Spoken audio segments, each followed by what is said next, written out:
This is News 24 Live. I'm Erin Bates. We know that the MEC of Social Development in the Western Cape is releasing details of a survey on violence in homes in South Africa. And I'm at the Saki Bartman Centre in Manenberg to hear about their work with young people who are coming to terms with violence in the home. So we're sitting down with Zinat Osman, who's a child counsellor at the centre, and we're going to hear about your work. Hello. Hi, thank you, Zinat. Just to start off with, you've been with the centre for 2.5 years.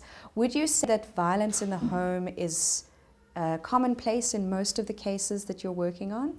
In most of the cases that I'm working on, and especially for the internal clientele that we see with the women that comes here and lives here with their children, they're obviously here because they were faced with domestic violence and abuse within the home, and that they needed a safe space and accommodation. Okay.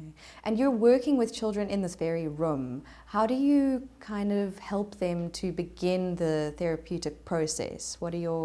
What I first have to do with the children when they come for counselling is obviously I have to get the consent from the parents, and then when I have that, when they come here, we speak about their experiences of what happened within the home. So we speak about the abuse that occurred there, whether it was physical, verbal, mental, emotional, and then we kind of get the sense of how they felt when it was happening, be it that the abuse was done onto them, maybe they were physically violated themselves or verbally, or if it was just the latent effect of what was happening to their mothers.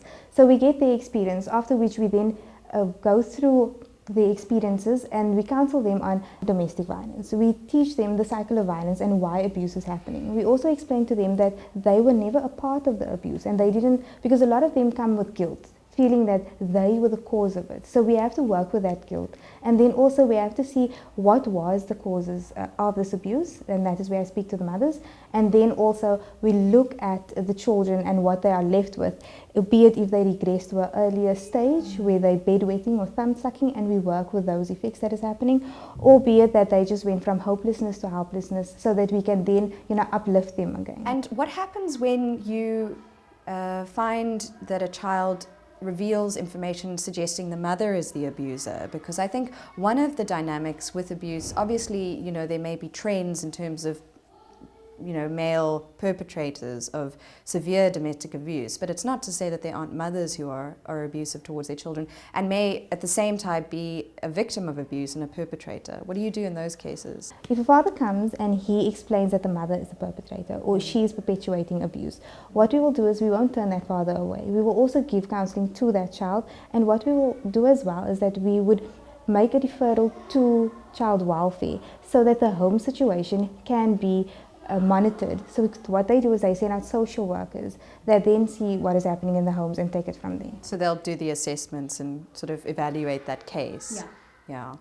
And I mean, when you sit down with children here and you begin the therapeutic work that you do, are you struck by the levels of repression or kind of denial, or what are some of the ways in which the abuse affects the children?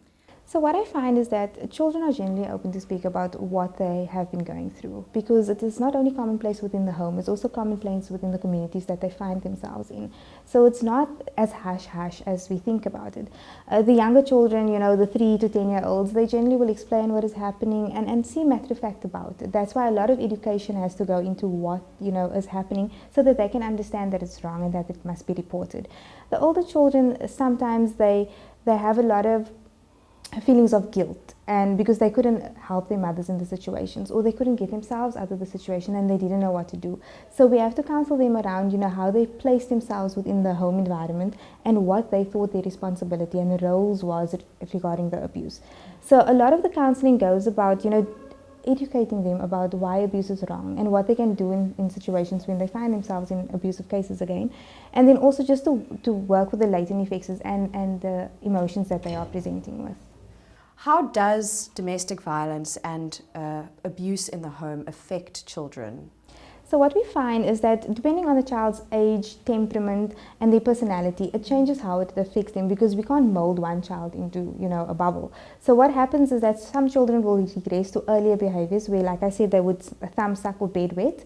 Other children might become violent themselves because they would mirror and act out the behaviors that they saw at home, because they think that this is the behavior that is, acceptable, because they were socialized in that way. And like I said, some children are left with feelings of helplessness, hopelessness, regret. You know, some children even get angry towards their mothers because they feel that why did their mother stay so long in the abusive relationship?